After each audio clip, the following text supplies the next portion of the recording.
everybody. Welcome to take 3 of my top 10 movies since I can't get it right the first 2 fucking times. No, seriously. They were taking too long, so I'm just going to jump right into it. Here we go. We're going to start off with my 10 movies that are my favorite, and then I'm going to give you a few honorable mentions at the end, alright? So, let's go. Back to the Future. Who doesn't love Back to the Future? I mean, if you don't, get the fuck out. Next, Point Break. Yes, Point Break with Keanu Reeves and Patrick Swayze about some surfer dudes that rob banks. Absolutely love it. Check it out. Fight Club. First rule of Fight Club is you do not talk about Fight Club, so I won't talk anymore about Fight Club. Next one, Spider-Man Into the Spider-Verse. This is the animated version. This is not the brand new Tom Holland one. This is the animated about Miles Morales. Great soundtrack. Soundtrack keeps you incorporated in the movie more than you think. Check it out. You will enjoy the soundtrack as much as you will enjoy the movie. Next, we got an 80s one. This is Weird Science. This is early Robert Downey Jr. This is Anthony Michael Hall when he was kind of at his peak. We even have Bill Paxton as the douchebag brother, Chet. You will love it. Kelly LeBrock is the woman they make with their computer. Yes, they make a woman with their computer. Hilarious 80s movie. Check it out, please. Let me know what you think of that one. It is a gem. All right, moving on.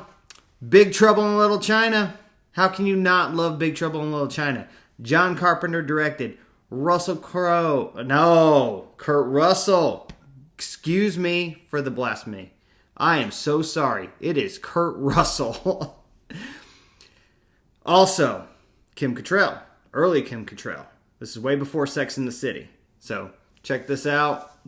Lopan, Evil Sorcerer, Kurt Russell, Truck Driver, saving the world. I mean, how can you not love it? It's great. All right, here we go. Die Hard. How can you not have Die Hard in your top 10? John McClane, a.k.a. Bruce Willis, throws off... I shouldn't say that. I'm sorry. Yeah, fuck it. You haven't seen it yet. That's on you. Throws Alan Rickman, a.k.a. Hans Gruber, off of Nakatomi. Check it out. I mean, he's there for a Christmas party. He's just in the wrong place at the wrong time. Good thing he was, because he is the hero. Next, Dazed and Confused. All right. It's what I love about them high school girls. I get older. I'm not going to finish that quote because it's disturbing. Matthew McConaughey, Ben Affleck's in this. Ben Affleck's just got a small part. Cole Hauser, Parker Posey. God, who else? I'm forgetting somebody big. I know I am. Doesn't matter.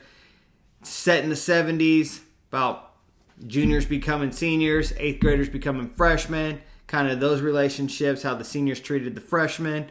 But it's just all these life decisions they're kind of making while they're partying. Takes you back a little bit on, your high school days. But you do remember thinking your problems were bigger than what they really were. I mean, that's what high school was. Drama. But this is a great comedy, and if you don't like it, that's okay. Another phenomenal soundtrack. Please listen to this soundtrack. It has all the great 70s songs. I mean, check it out. Starts off with Sweet Emotions by Aerosmith. Get you hooked right into the mood of the movie. Sorry, I'm going on. I love Days, by the way. Next, Guardians of the Galaxy. If you watch Guardians of the Galaxy, you will know why you love this movie, or why I love this movie. The soundtrack is great. We have Chris Pratt, who used to be on Parks and Rec, kind of a middle tier guy, superstardom. As soon as Guardians came out, became a superstar. Zoe Saldana is in it. You got Dave Bautista. You have Karen Gillan. You have the voices of Bradley Cooper as a raccoon. Rocket Raccoon. Yes, he's a voice. He is hilarious. And then you have Groot, who is voiced by Vin Diesel. Vin Diesel. It says 3 words. I am Groot. Got paid probably millions of dollars.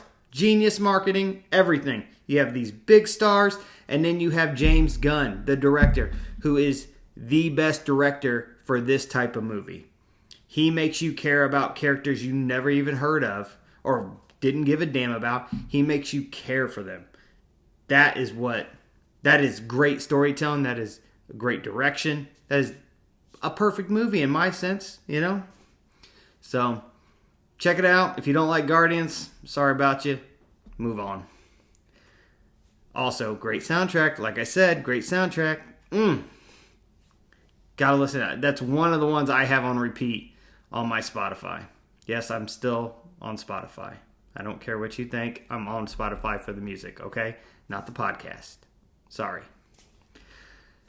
Finally, to round out my top 10 is my favorite movie. So if I had to put a number on it, it is number 1. By far, I don't think anything will ever top it. It is Scream. I love the original Scream. It has everything I want in a movie. It has horror. It has blood. It has comedy. It has great chase scenes. Not only does it have that, it kills off a huge star in the first 10 minutes. Something you don't see. Well, you probably see it now more than you did back then.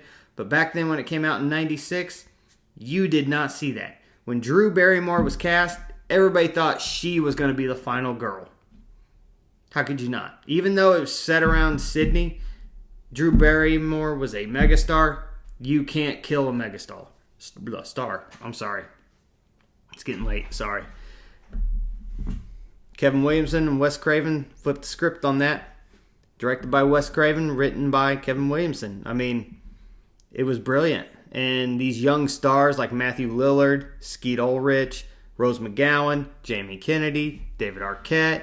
You had Neve Campbell, and not so young, like she was still young in the movie, but she was a veteran, is Courtney Cox, you know, being on Friends and stuff. But all of them combined, my favorite movie. By far my favorite movie.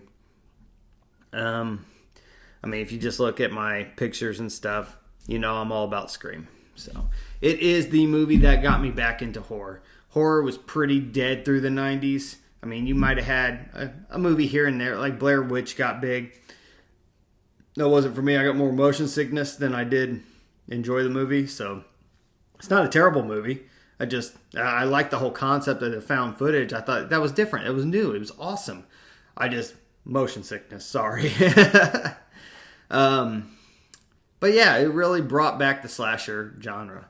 And, I mean, we're still getting screams to this day. So, flipped the script, changed the game, just renewed it, revived it. You know, it was very self-aware too. So, that was the cool thing about it. Well, that's it for my top 10. Again, like I said in my last video, I was trying to get this down under 20 minutes. I'm doing pretty good right now. So I'm going to give you some honorable mentions. Yes, some honorable mentions. Here we go. Pulp Fiction. Absolutely love Pulp Fiction. We have Shawshank Redemption. A lot of my friends know why I like Shawshank. It's Morgan Freeman. I love Morgan Freeman in that movie. We have The Watchmen. If you haven't seen The Watchmen, it's based off a graphic novel. The graphic novel. Jesus Christ, I didn't get it together. Graphic novel. Another great cast in that. Directed by Zack Snyder. Check it out. It's a long one, so be prepared. It's a slow burn too sometimes. Jeffrey Dean Morgan's in it. He plays the comedian. Does a great job for how small the part was. So now we have one of my other favorites. It teeters in this top 10, but The Dark Knight. The Dark Knight is to me the best Batman movie. Loved it since the day I saw it.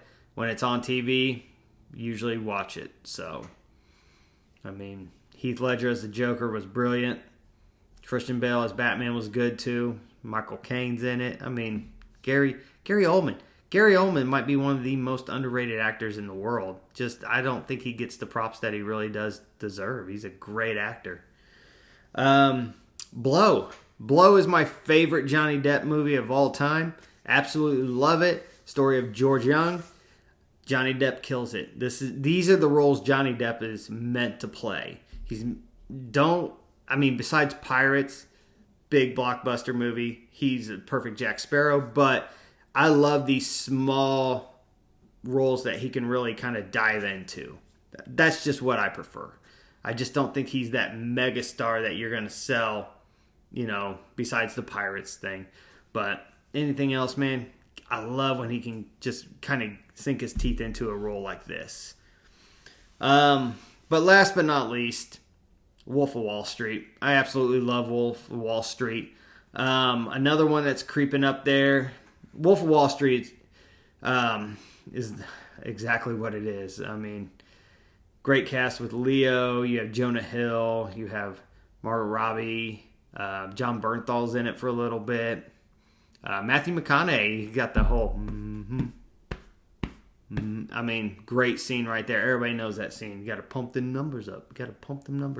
Those are rookie numbers. Just a great scene.